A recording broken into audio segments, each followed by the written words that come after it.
sur le podcast d'Anglais in France, des séjours linguistiques. Anglais en France et FLE en France. Bonjour pour cet nouvel épisode de Anglais in France podcast. Aujourd'hui, je suis accompagné de deux étudiants de classe préparatoire BCPST. Un s'appelle Marie et l'autre Sarah. Et ouais, est-ce qu'on peut commencer? Vous pouvez vous présenter? Je commence avec Sarah. Bonjour, je m'appelle Sarah.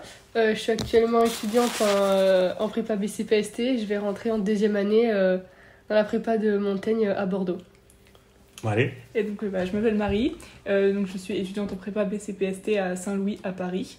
Là, donc, j'ai fait une deuxième année et là, je vais rentrer donc, pour une troisième année parce que donc, je fais 5,5. Du coup, on se trouve tous ensemble à Vazerac. Je sais que vous êtes ici pour une immersion linguistique. Est-ce que vous pouvez me donner la raison pourquoi vous avez choisi de venir ici à Vazerac pour votre immersion linguistique en anglais?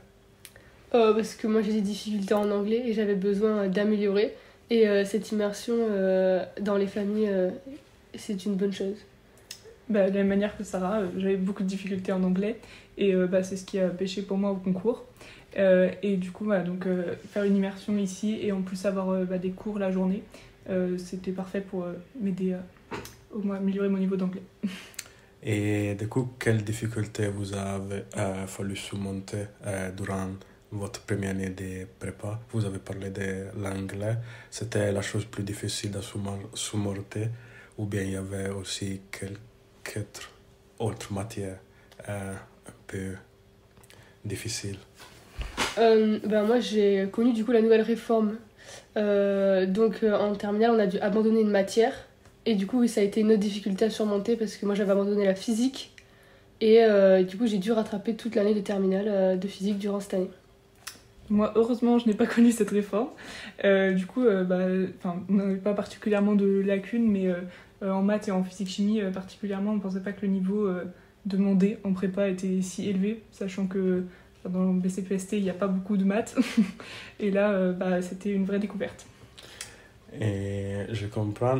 Une autre question regarde les prépas. Quelle joie vous avez goûté le plus durant votre prépa? Peut-être les fruits du travail, c'est-à-dire qu'en travaillant beaucoup, en apprenant à travailler, en travaillant beaucoup de nouvelles méthodologies, on arrive à avoir des notes convenables. Et ça, c'est une joie. Moi, c'était plus la joie de rencontrer des personnes qui ont les mêmes centres d'intérêt que nous. Parce que maintenant, il y a eu une sélection autour de matières scientifiques, donc on a tous un peu les mêmes manières de penser. Et c'est super sympa de travailler ensemble, en groupe, sur plein de sujets, et c'est cool. Du coup, vous avez dit que vous êtes en prépa BCPST. Je vais vous demander, est-ce que vous avez quelques conseils pour étudiants qui veulent commencer le même prépa? Oui, moi, si j'ai un conseil à donner, ce serait peut-être en maths, éviter d'utiliser la calculatrice parce qu'en BCPST, on n'a pas le droit à la calculatrice. Et voilà. Moi, ce que je peux dire, c'est qu'il faut juste travailler et pas abandonner. Parce que si on commence à se dire c'est pas grave, tant pis, ça va pas marcher comme ça. Moi, c'est ce que j'ai fait du coup en deuxième année, j'ai un peu abandonné et j'aurais pas dû parce que si j'avais travaillé, je pense que ça serait passé pour les concours. Donc, faut juste pas abandonner et croire en soi. Est-ce qu'en cette prépa, il y a différents filières aussi? Alors, on peut passer différents concours. Donc, il y a le concours agrovéto qui permet de faire donc vétérinaire. Il y a le concours G2E et le concours des ENS. Ouais. Du coup, agro-veto, donc ça amène à veto ou ingénieur agro. Après, ENS, je sais pas exactement à quoi ça amène. C'est aux écoles normales. Ouais, voilà, école normale supérieure, mais bon, après, je sais pas le détail exactement.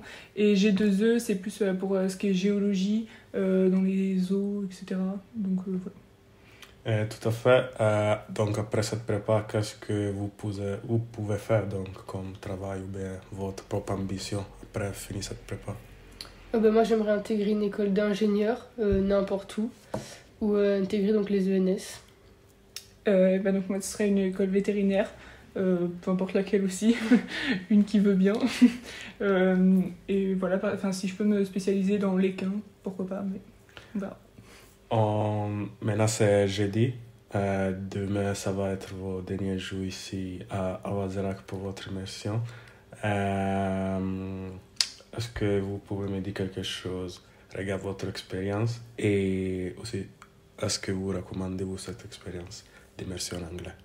Ah oui, moi je pense que c'est une bonne chose de vivre avec une famille tout le temps, d'entendre de l'anglais tout le temps en continu, c'est une très bonne chose. Oui, je recommande. Bah pareil.